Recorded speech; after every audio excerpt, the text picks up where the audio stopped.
Olá pessoal, estamos começando mais um Antenados Pergunta. Nesse formato do Antenados na geral, que é o Antenados Pergunta, nós recebemos sempre uma personalidade, cristã ou não, para debater sobre a Bíblia, sobre as suas crenças, ideologia e sobre algumas polêmicas também. Para perguntar para o nosso convidado de hoje, recebo aqui na mesa como entrevistador também o meu grande amigo Lincoln Lira. Recebo também um grande amigo Rafael Chedid. E por último, Michel Medeiros. Nós vamos compor a mesa para perguntar do nosso convidado de hoje. Então vamos conhecer um pouco sobre ele. Eu sou pastor da Igreja Presbiteriana de Jacarepaguá. Já fazem 25 anos que eu sou pastor presbiteriano. Sou casado com a Cláudia, tenho 2 filhos, o Silas e o Jonatas. E sou psicólogo clínico. E atuo também na área de aconselhamento de lideranças e aconselhamento pastoral. O nosso convidado de hoje é o reverendo Marcos Amaral. Reverendo, obrigado pela sua presença aqui no Antenados na Geral. Prazer, é um prazer estar aqui. Me sinto privilegiado de estar participando aí deste programa especial. Deixa eu dar o chute inicial aqui, o pontapé.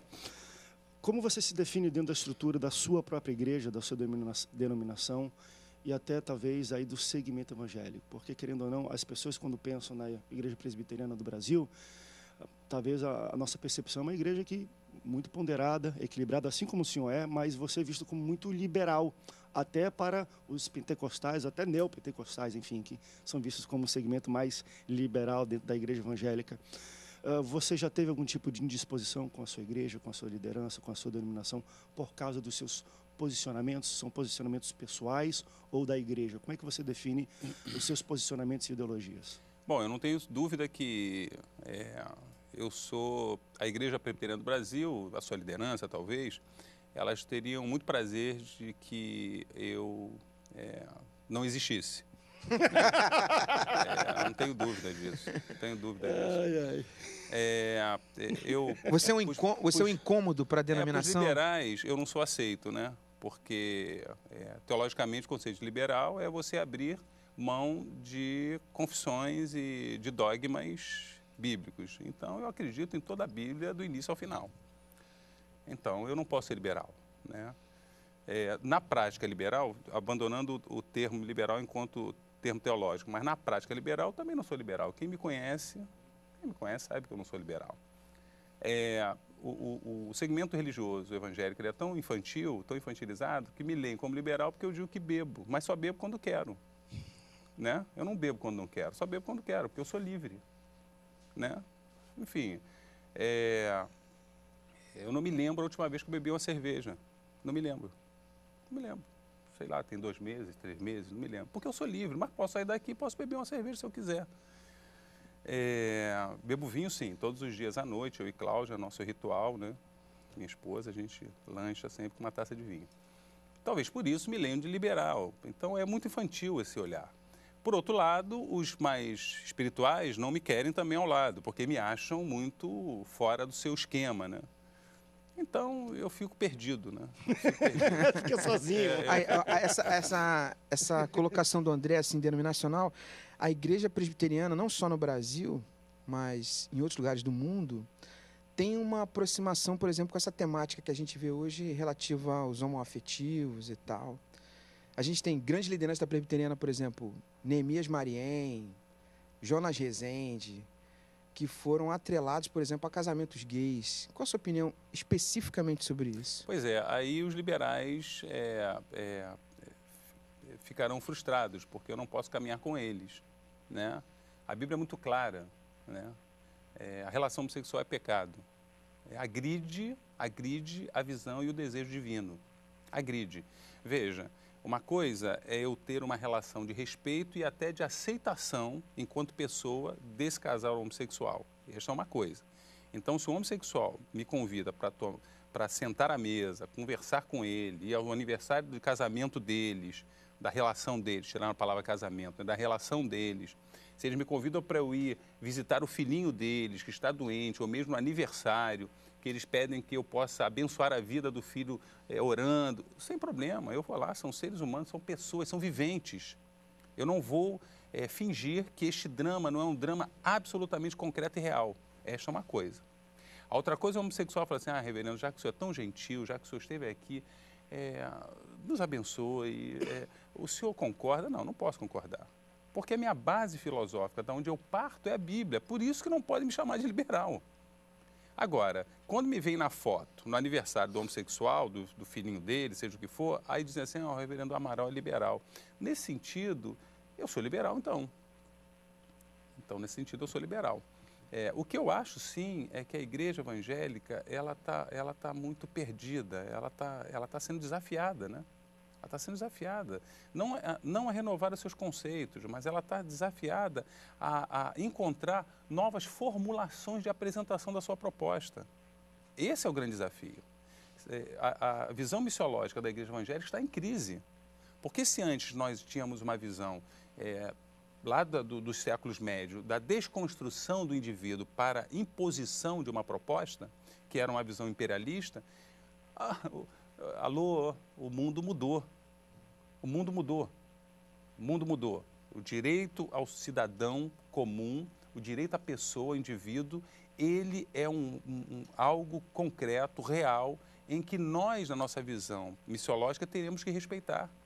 Se hoje os evangélicos têm um culto numa dada escola privada, que seja, por serem tantos, e tem uma sala, que a direção lhes dá uma sala para que eles possam fazer seu culto, os ubandistas, os candomblecistas, os islâmicos, que são em número muito menor, se baterem na porta do diretor, terão que receber o mesmo direito. E a gente vai ter que conviver com os atabaques da sala ao lado e os nossos hinos da outra sala. A nossa visão missiológica, ela tem que ser hoje, a meu ver, é claro, ela tem que ser uma visão compreensiva, portanto o desafio é de aproximação, porque ninguém compreende sem se aproximar. Ela tem que ser compreensiva e, nesse sentido, você vai sendo visto como liberal quando você se aproxima, né? Compreensiva e propositiva. Ela tem que ser uma proposta simpática. No seio da igreja, e me perdoe a falsa modéstia, no seio da igreja eu sou muito discutido, né? Mas eu fico impressionado quando eu saio para além dos muros da igreja. Eu fico impressionado como as pessoas acolhem a proposição do Evangelho, como se sentem simpáticas, envolvidas, enfim.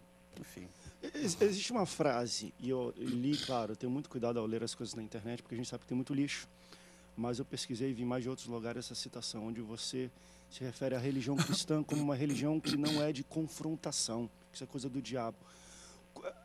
Para algumas pessoas é difícil elas entenderem isso, no sentido de... Porque quando a gente lê isso friamente, a gente fala, quer dizer que eu não posso falar do pecado, e acho que talvez o papo aí era sobre homossexualismo, que é o que está muito em voga hoje. Eu não posso condenar o homossexualismo porque eu estarei confrontando as pessoas. Como é que você entende isso de confrontar o pecado, mas não ter a religião cristã não é de confronto, ela é de convívio? Como é que você consegue andar em equilíbrio com essas duas ideias? Quando eu defendo isto, quando eu falo do cuidado que temos que ter na questão da confrontação, eu estou me referindo a pessoas, a seres humanos, né? Um exemplo que pouco é explorado, né? A questão do aborto. Aborto é pecado, né? Ou seja, você intenta contra a vida de alguém. E cremos que desde a concepção a vida ali se instaura. É um conceito filosófico, histórico, com o qual a igreja se afina, né? Ali a vida se instaura. A partir disso, do empréstimo da alma, essa vida é uma vida divinizada. E, portanto, nenhum outro homem pode agredir a vida de quem quer que seja. Muito bem, eu concordo com isso, com as afirmações evangélicas, que fique bem claro. Entretanto, a igreja evangélica, ela não se interessa, ela não se apresenta para responder ao seguinte tema: como fazer com as 700 mil mulheres que abortam num único ano? Aí a igreja evangélica fala assim, a gente pode conversar sobre outro tema? Então é como se a igreja evangélica se satisfeita em confrontar. Meio que já demos uma resposta, é pecado e absolutamente acabou. Desinteressada em discutir, fazer um corte sociológico, um corte político, um corte de uma realidade muito mais complexa do que a infantilidade dizer é pecado. O Marcos Amaral concorda com o aborto, mas eu disse isso aqui? Estou dizendo isso para o telespectador? Absolutamente que não. Mesma coisa, eu defendo a ideia da confrontação. A igreja evangélica ela tem interesse e se satisfaz na ideia de dizer não, não e não. Muito bem, nós ouvimos você dizer não. Mas quanto a esta complexa discussão, o que vocês acham? A igreja evangélica responde assim, nós já dissemos que não. E aí eu entro e fico tentando propor coisas para enriquecer esse debate, para enriquecer... Eu sempre... Você entende, isso vai além de um debate teológico, então? Sim. André, isso aqui é saúde pública, não pode só ser debatido teologicamente. Veja só, André, volto a dizer, né? Nós cremos que a homossexualidade está fora da vontade de Deus, agride a vontade divina, agride o ser humano, né? Agride a natureza. Cremos nisso. Entretanto, vamos lá, dois homens têm 2 filhos, né? E um tem 8, eu já tenho idade para... Meus filhos se enrolam, ambos não casam, mas espero que eles casem, ou seja, tenho meus netos. E ali eles têm um filhinho de 8 anos que fica amiguinha da minha neta. Um dia minha neta chega em casa e fala, vovô, eu posso ir para a casa do Claudinho? Claro, minha filha. Quem é o Claudinho? Ah, o pai dele vai me buscar. Lá, eu desço o prédio, deixo lá minha neta para o pai do Claudinho. E mais à frente eu descubro que o menino é filho de 2 pais. E que ela volta dizendo, vovô, o Claudinho quer ir para a escola dominical. Enfim, essa relação vai se afeiçoando ao ponto dos pais do menino estarem lá na igreja, ouvindo coro no dia do Natal, onde seu filho está cantando, é um dos anjinhos. E aí você, telespectador, vai imaginando a complexidade disso. A igreja evangélica diz assim, é pecado. Não, já entendemos, é pecado. O que fazer com esse drama? O que fazer com essa complexidade? E preparem-se, e nos preparemos todos. Esse tema está vindo aí. A gente vai para um break rapidinho. E no próximo bloco, mais antenados, pergunta Marcos Amaral.